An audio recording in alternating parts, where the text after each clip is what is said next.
नमस्कार, आप देख रहे हैं युवा हित। मैं अभी बराह ठाकुरबाड़ी में उपस्थित हूँ। आज नारायणी सेना का चतुर्थ स्थापना दिवस बहुत ही धूमधाम से मनाया गया।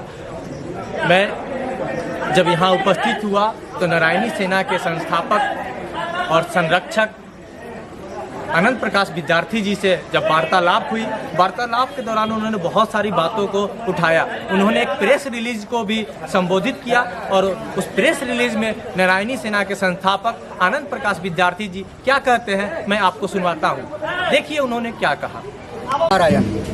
आज हम सभी पटना जिला के विक्रम प्रखंड अंतर्गत बराह स्थान में उपस्थित हैं।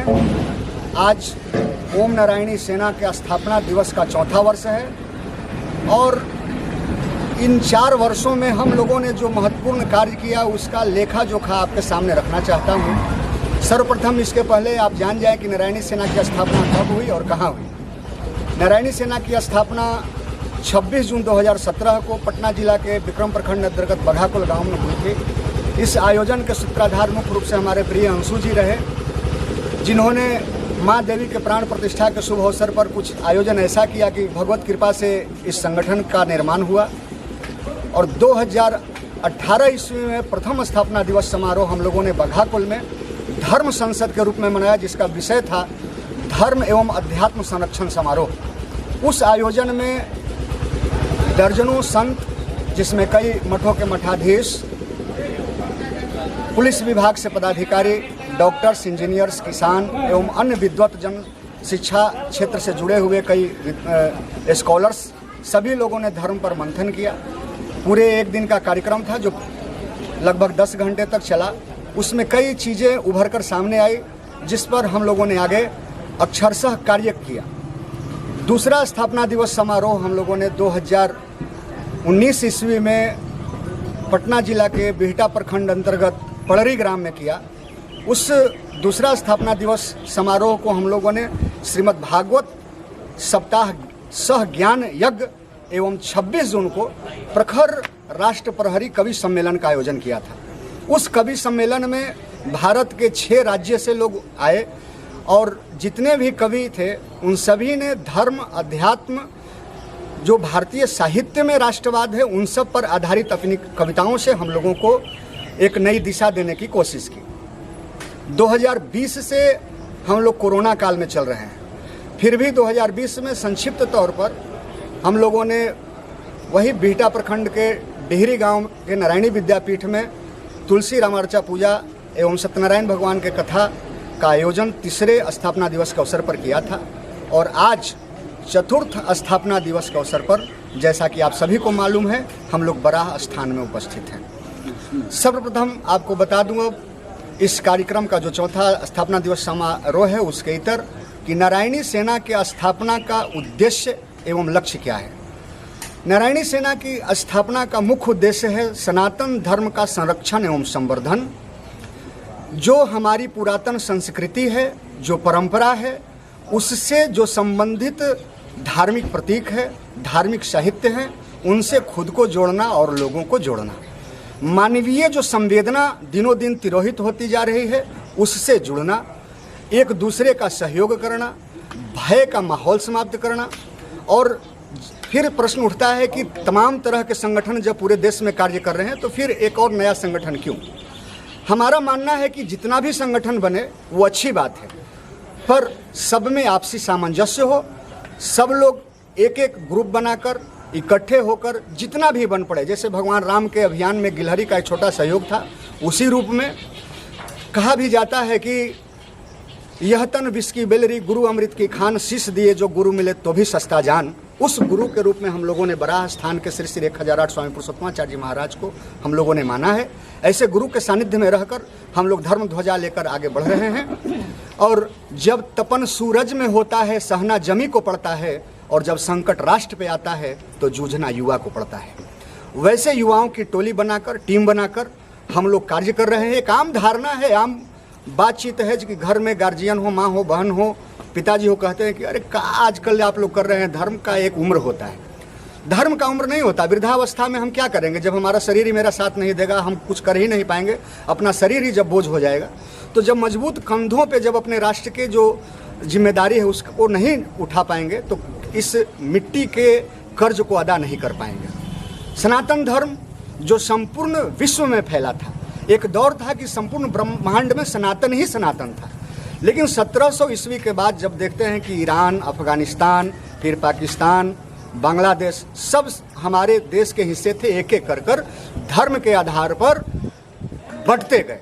आज ऐसी स्थिति है कि 634 ईस्वी में हजरत मोहम्मद साहब के द्वारा स्थापित इस्लाम धर्म के बाद उस धर्म को मानने वाले दुनिया में लगभग 57 देश और ईसाई धर्म को मानने वाले दुनिया में 114 देश और बौद्ध धर्मावलंबी 6 देश, लेकिन सनातनियों का एक भी देश नहीं।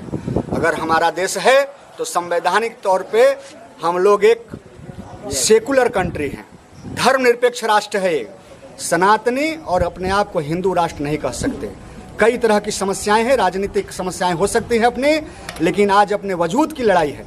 अभी पिछले एक सप्ताह के अंदर जो उत्तर प्रदेश में मामला उभर कर आया कि मूक बधिर यानी कि जो शरीर से अपंग है वैसे करीब 1000 लोगों को एक व्यक्ति ने धर्मांतरित करवाया, यानी कि उसे हिंदू और सनातन धर्म से इस्लाम धर्म में धर्मांतरित करवा लिया। इसकी जिम्मेदारी कौन उठाएगा? क्या हमारे संत समाज जो हैं केवल अपने अपने मठ तक बैठे रहेंगे या नए नए उपाधि महामंडलेश्वर, शंकराचार्य या श्री श्री 1008 की उपाधि लेकर प्रसन्न रहेंगे या धर्म को बचाने के लिए कुछ करेंगे? प्रश्न यहाँ ही नहीं खत्म होता। हम भारत के नागरिक होने के नाते, वेद भूमि भारत के पुत्र होने के नाते हमारी भी कुछ जिम्मेदारियां बनती है। उन जिम्मेदारियों को निर्वहन करने के लिए, समाज में एक अलख जगाने के लिए, वो छोटा ही स्तर पर हो, हम लोगों का प्रयास है और उसी के अभियान के अंतर्गत हम लोग ये स्थापना दिवस समारोह मनाते हैं और वर्ष भर कहीं कहीं कार्यक्रम करते हैं, जिसमें मुख्य रूप से है जिन चतुर्मासा यज्ञ को स्वामी जी ने संपूर्ण भारतवर्ष में घूम घूम कर करना आरंभ किया है। उस चतुर्मासा यज्ञ में जाकर सबसे पहले बद्री विशाल हम लोग गए, उसके बाद द्वारिकाधीश, उसके बाद जगन्नाथपुरी। निस्वार्थ भाव से हम लोग जाकर स्वयं स्वकत्व भाव से ओतप्रोत होकर सेवा देते हैं यज्ञ में। और अगला पड़ाव उत्तर प्रदेश के नैमिषारण्य में है, जहां 16 अक्टूबर को जलाहरण है। 16 अक्टूबर के 2 दिन पहले नारायणी सेना अपने पूरे दल बल के साथ वहां पर कैंप कर जाएगी। क्यों? क्योंकि नारायणी सेना सदैव तत्पर धर्म पथ पर, राष्ट्र पथ पर नारायणी सेना करे पुकार धर्म पथ पर चल मेरे यार। वहां जाकर हम लोग संपूर्ण यज्ञीय व्यवस्था को देखेंगे। तमाम ग्रामीणों और आगंतुक जो भक्तगण आए हुए होते हैं उन सभी लोगों के साथ मिलकर हम लोग वहाँ यज्ञ के कार्य में अपनी महती भूमिका निभाते हैं। अपना जो बन पड़ता है तन मन धन से वहाँ सेवा देते हैं। और यज्ञीय कार्य, धर्म कार्य और शिक्षण कार्य, जब तक इन चीज़ों को फिर से गुरुकुल के सभ्यता, गुरुकुल के जो पाठशाला की जो व्यवस्था थी उससे जोड़कर नई जो आधुनिक शिक्षण व्यवस्था है जो व्यावसायिक रूप धारण कर चुका है, उसको संस्कृति से जोड़े बिना मुश्किल है अपने धर्म को बचाए रखना। हमारे धर्म के जितने भी जानकार होते हैं और जो ज़्यादा पढ़ लिख लेते हैं, आधुनिक शिक्षा से ज़्यादा जिनका ताल्लुकात हो जाता है, वो सबसे पहले अपने धर्म पे, हमारी धार्मिक मान्यताओं पे टिक्का टिप्पणी करना आरंभ करते हैं। इसको आध्यात्मिकता को आधुनिकता की कसौटी पर कसकर देखते हैं। ऐसा नहीं होना चाहिए। धर्म आस्था का विषय है, धर्म मानने का विषय है। अपने पूर्वजों को, अपने संस्कृति को, अपने संस्कार को, अपने देवता और देवियों को और अपने धर्म ग्रंथों को जानने की आवश्यकता है, उनको पूजने की आवश्यकता है। इन तमाम चीज़ों को हम लोग प्रचारित और प्रसारित कर रहे हैं और खुद अपने जीवन में उतारने का प्रयास कर रहे हैं। मुख्य रूप से गौ हत्या बंद हो, धर्मांतरण रुके, इसके लिए शासन, सत्ता, सरकार और समाज, साधु संत, मठ मंदिर हर स्तर पर कार्य करें। जहाँ जीर्ण शीर्ण मंदिर है उसका पुनर्निर्माण हो और फिर से पूजा पाठ का माहौल बने। ग्रामीण लोग एक साथ बैठें, भजन कीर्तन करें, आपस में समरस समाज का निर्माण हो। तभी जाकर यह राष्ट्र और सनातन जो संपूर्ण विश्व में संवैधानिक रूप से हम हिंदू राष्ट्र नहीं कहे जाते और ना हैं, जैसे ही घोषणा हो जाएगी तरह तरह की समस्याएं पैदा होंगी। उसके लिए राजनीतिक चारित्रिक बल की आवश्यकता है, विल पावर की आवश्यकता है, इच्छा शक्ति की आवश्यकता है। तब जाकर भारत का यह ध्वज और यह तिरंगा संपूर्ण विश्व में एक अपना नया मुकाम हासिल करेगा।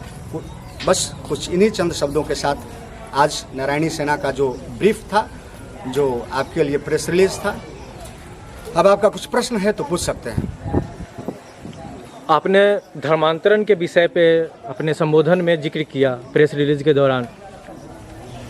अगला कदम क्या हो सकता है? क्योंकि मनेर, विक्रम या आपके जो पाटलिपुत्रा संसदीय क्षेत्र है, यहाँ पर भी धर्मांतरण की कई घटनाएं आए हैं सामने, और जहाँ तक लव जिहाद के भी मामले सामने आए हैं। तो कैसे देख रहे हैं आपके क्षेत्र में जहाँ पे आप कार्य कर रहे हैं, नारायणी सेना कार्य कर रही, वहाँ पर भी ऐसे घटनाएं सामने आ रही है?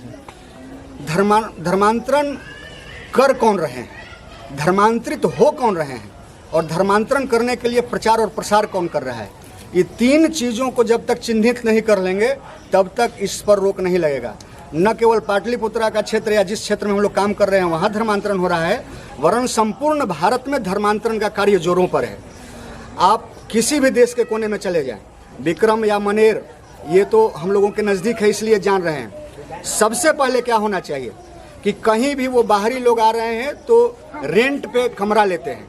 तो जब हमारा मकान है और हम रेंट पर, किराए पर अपना घर दे रहे हैं, तो हमको मालूम होना चाहिए कि कौन से लोगों को हम किराए पे अपना मकान दे रहे हैं और वो क्या कर रहे हैं। सबसे पहले ईसाइयों का जो सबसे बड़ा एक लक्ष्य है वो हिंदुओं को धर्मांतरित कराना, और इस्लाम धर्मावलंबी हैं उनका भी लक्ष्य है हिंदुओं को धर्मांतरित कराना।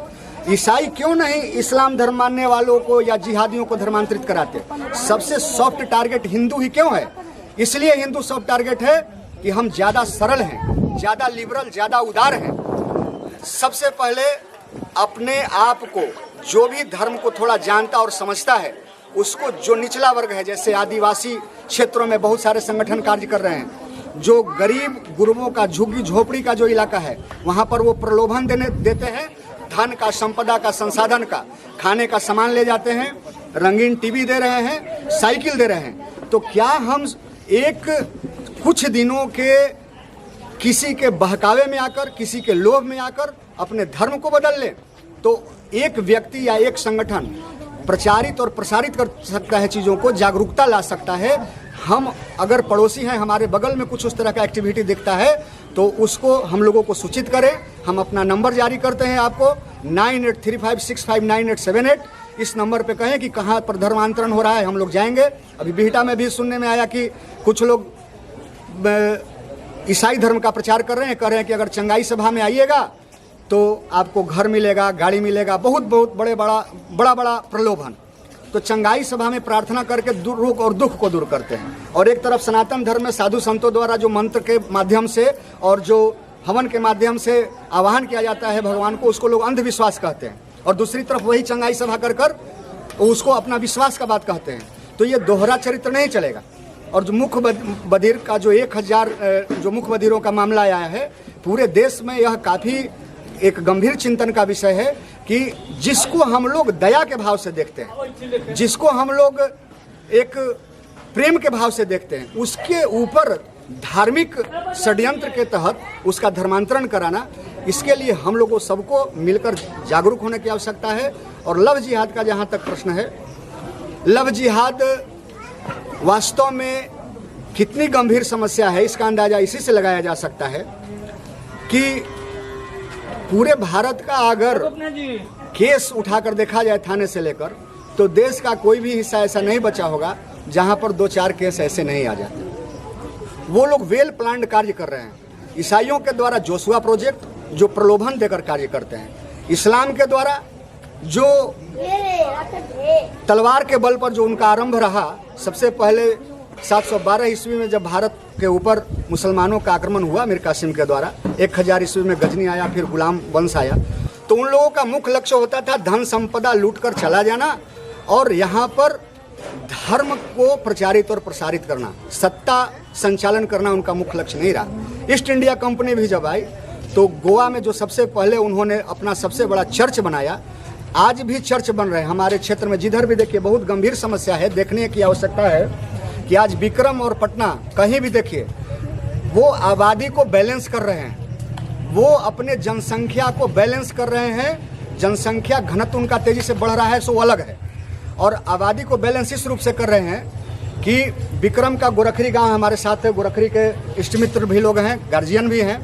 तो कुछ क्षेत्र मुस्लिम संगठन के द्वारा खरीदा गया है, कुछ ज़मीन, उनके प्रोजेक्ट में लिखा है कि Hindus are not allowed. Manjhauli मैया माता जी हैं, उसके आगे देखिए बहुत बड़ा बोर्ड लगा होगा मुसलमानों का, एक कॉलोनी बस रहा है। जब नौबतपुर से आगे बढ़ते हैं हम लोग तो वहाँ सब बहुत बड़ा आपको दिखेगा। सोना के आगे जो विवादास्पद ज़मीन एक समय हुआ करता था, उस पूरे ज़मीन को मुसलमानों ने ले लिया है। विदेशी फंडिंग हो रहा है।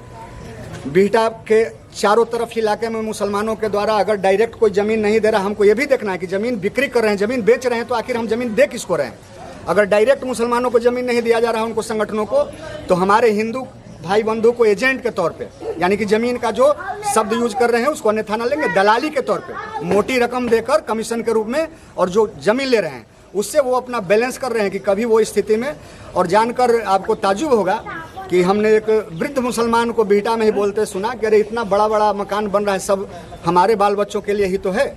इसका उदाहरण कश्मीर से ले सकते हैं कि जब कश्मीर में 90 के दशक में आतंकवाद आया तो बहुत लोगों ने विरोध आतंकवाद का इसलिए नहीं किया कि हमको क्या दिक्कत है, लेकिन जो कश्मीर स्वर्ग का रूप माना जाता था, उस कश्मीर में क्या हुआ। 10 लाख आज भी कश्मीरी पंडित विस्थापित जीवन दिल्ली के कैंप में जी रहे हैं और उनके बड़े बड़े बंगलों में मुसलमानों ने अपना आधिपत्य जमा रखा है। एक रेड कॉरिडोर हो गया बिहार के, जितना बन पड़े उतना करना पड़ेगा। और लव जिहाद के लिए सबसे पहले अपने अपने घर के ऊपर, समाज के ऊपर ध्यान दीजिए। जो सोशल मीडिया का युग है उसमें बहुत सारे लोग एक प्लानिंग के तहत हिंदू लड़कों का नाम रखकर फ्रेंड रिक्वेस्ट भेजते हैं और सारा कहानी वहीं से शुरू होता है। जो संपूर्ण भारत में न बल्कि संपूर्ण विश्व में हिंदुत्ववाद का और हिंदू मुद्दों को उठाने वाला जो सबसे बड़ा चेहरा के रूप में उभरे थे कमलेश तिवारी, जो उत्तर प्रदेश के, उनकी जो हत्या की गई, उस हत्या से भी सीख लेने की आवश्यकता है। उनके ही ऑफिस में जाकर उनका सर कलम कर दिया गया।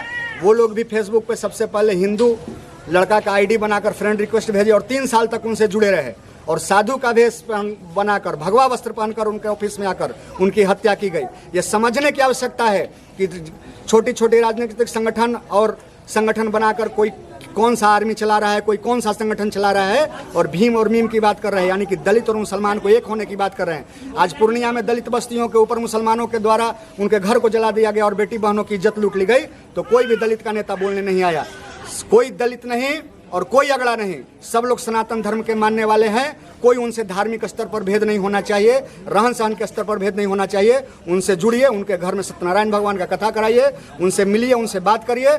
जब तक हम ये नहीं करेंगे तब तक धर्मांतरण होता रहेगा और लव जिहाद की घटनाएं होती रहेंगी।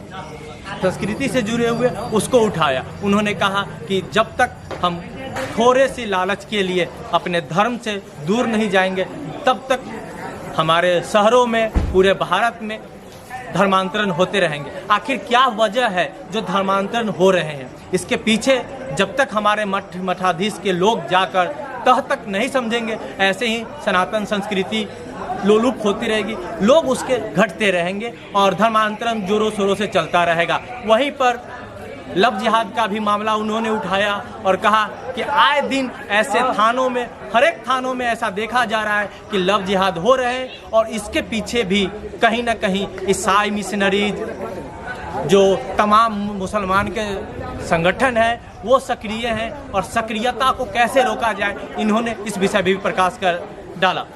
देखते रहे युवा हित, बने रहे युवा हित में, और हर मुद्दे की तह तक अगर सनातन संस्कृति से हो तो हमें भेजिए, हमें मैसेज कीजिए 6205977943 पे, और सनातन संस्कृति संवर्धन हेतु युवा हित को सब्सक्राइब भी करें।